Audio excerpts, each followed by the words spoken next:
Bismillahirrahmanirrahim. Assalamualaikum warahmatullahi wabarakatuh. Perkenalkan, nama saya Rila Sucida Fitri, NIM 18052020.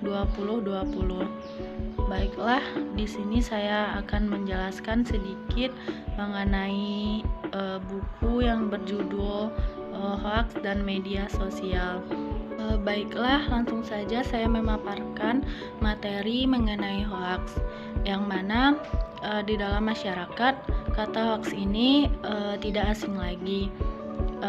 Hoaks ini berarti berita bohong, berita palsu atau berita burung yang dibuat bertujuan untuk maksud tertentu, yang mana ketidakbenaran ini dapat menghasut masyarakat untuk mempercayai berita palsu atau berita bohong tersebut.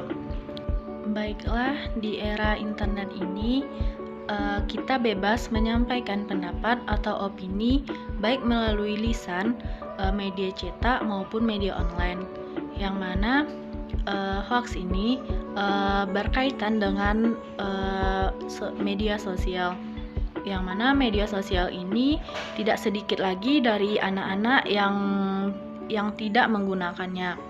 Jadi pada umumnya anak-anak telah menggunakan media sosial ini. Karena pengguna media sosial ini mulai dari kalangan anak-anak sampai kalangan orang dewasa atau orang tua. Nah, di sini kita dapat menyampaikan pendapat sesuka hati kita. Nah, di sini seharusnya sikap yang akan kita lakukan yaitu kita harus mencermati dahulu mana yang berita asli atau berita yang sesuai realita dan mana yang berita bohong atau hoaks. Baiklah, selanjutnya yaitu ciri-ciri berita hoaks menurut Dewan Pers.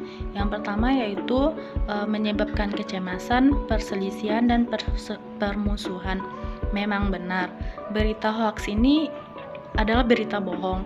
Jadi, apabila kita mempercayai hal tersebut, maka suatu kelompok atau satu orang akan menyebabkan perselisihan atau pertengkaran di dalamnya.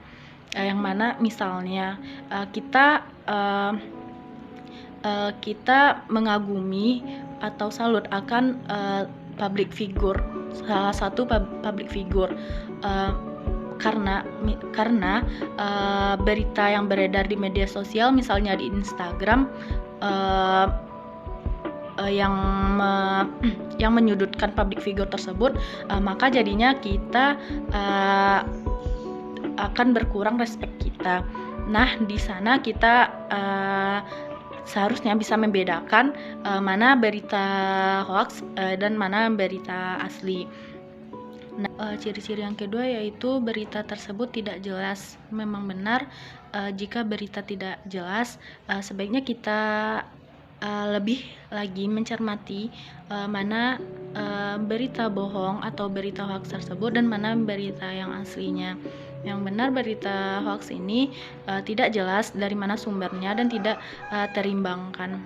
Dan baiklah, selanjutnya yaitu mengenai materi selanjutnya yaitu mengenai ujaran kebencian atau hate speech, yang mana ujaran kebencian ini merupakan suatu tindakan komunikasi yang dilakukan oleh seseorang atau sekelompok tertentu dengan maksud untuk menyudutkan suatu kelompok dengan menyudutkan ras, gender, agama. Baiklah, materi selanjutnya yaitu cara mengatasi berita hoaks. Yang pertama, hati-hati dengan judul provokasi. Nah, banyak sekarang judul-judul provokasi tersebut dapat berupa berita hoaks, ujaran kebencian, dan kita di sana harus mencermati hal tersebut benar atau hoaks. Yang selanjutnya yaitu cermati alamat situs, yang mana apakah alamat situs itu resmi atau tidak. Selanjutnya yaitu cek keaslian foto tersebut, yang mana apakah foto tersebut asli atau tidak, dan kita dapat di sana dapat menjelaskan apakah berita itu hoax atau asli. Selanjutnya yaitu bergabung dengan grup diskusi anti hoax. Baiklah, materi selanjutnya yaitu mengenai cakap berinternet, yang mana cakap berinternet ini merupakan singkatan yang berarti cerdas berinternet, kreatif berinternet, serta produktif berinternet. Yang pertama yaitu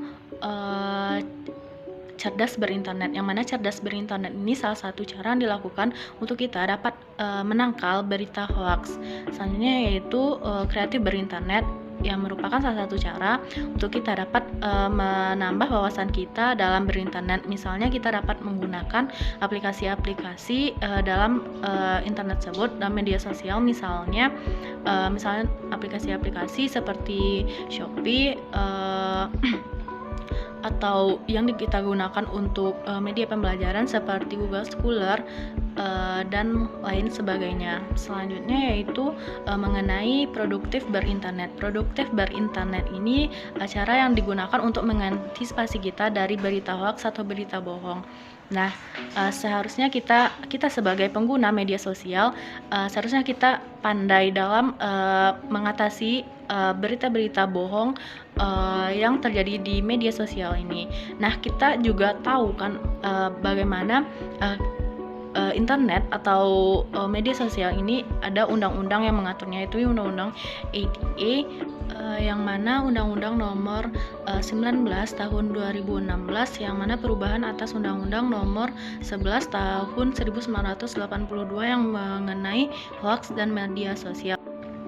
Baiklah, sekian pemaparan mengenai materi substansi buku hoax dan media sosial dari saya. Jika ada salah dan janggal, saya mohon maaf.